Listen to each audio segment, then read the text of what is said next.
Looks great. Nationwide Children's Hospital is just weeks away from opening a first-of-its-kind facility. It's called the Big Lots Behavioral Health Pavilion.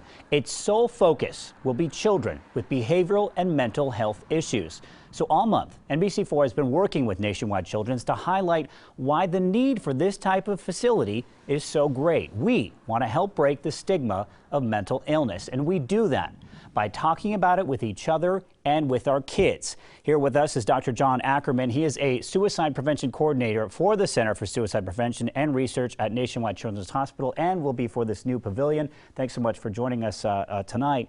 Let's dive in. This is a tough topic to talk about with your kids. How do you even approach that?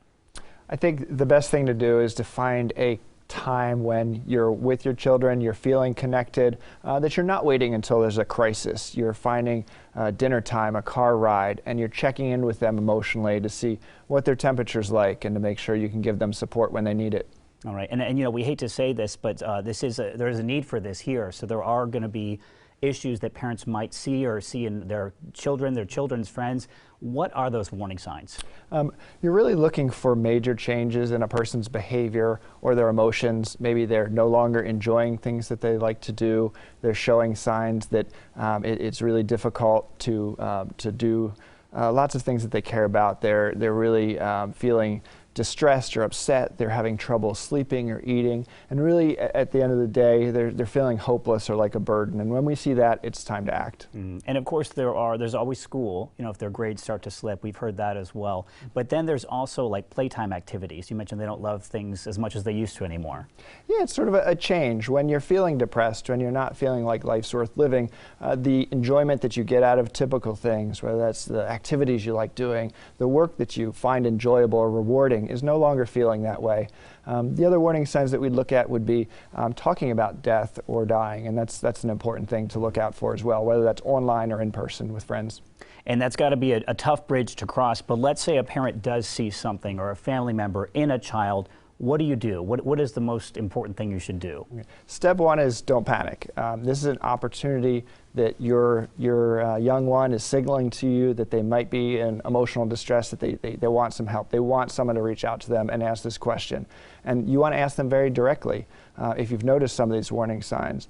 Have you thought about ending your life? Is suicide that's something you've considered? And that can be kind of jarring for a parent who's never gone into this topic, but we know it's really important, and you're not putting that idea into their mind. You're giving them a chance to feel relief and talk about it with someone who they care about.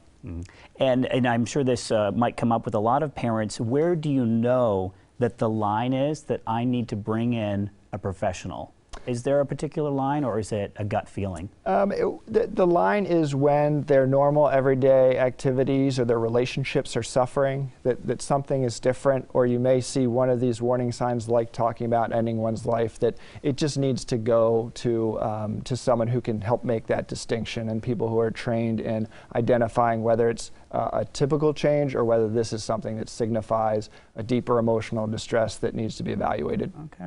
And now that we've gone through all those things that we should consider doing, is there anything that we should consider not doing? Any no-nos of this particular subject with kids? Yeah, well, talking about this, we got to understand it's scary, it's uncomfortable. So, and we want to, as adults, we want to solve the problem immediately. We want to be there for our kids and fix them. But really, that urge we need to fight against. We need to make sure that we are there with them and curious and empathetic and supporting them and being there with them, and fixing it right away is probably not going to happen. So we need to really listen, be present, be curious, and then work with a team of individuals to get that support. All right. And this particular facility will be a great asset in that, right? Absolutely. I think the Big Lots Behavioral Health Pavilion is going to be an opportunity to expand access to care, to support people, and to make sure we're doing the research and the support to make sure that we're preventing young people from even getting to the situation where a crisis or harming themselves is what they're considering. So we're going to try to do a lot of upstream work, and I think we can make a big impact for our community, and we're happy to be doing that here in Columbus. All right, we're happy to have you here, Dr. Ackerman. Thanks so much for taking on this tough topic for us here at 5 o'clock. Thanks again so much. If you want to check out the new Big Lots Behavioral Health Pavilion, there's actually going to be an open house on March 1st. It's from 11 to 3. It's at the Nationwide Children's downtown main campus. That's on Butterfly Gardens Drive. Check that out. I know I'll be there. Colleen will be there. You can also check out our live stream. If you want to talk more about this tough topic, at 5:30, our Jared Smalley will be talking to Dr. Ackerman about this very topic, and he'll be asking your questions. So if you have any, let us know. You can watch through our website, NBC4i.com, our Facebook page, or the NBC4 app. For now, though, we'll be back in a minute for a quick check of your evening drive.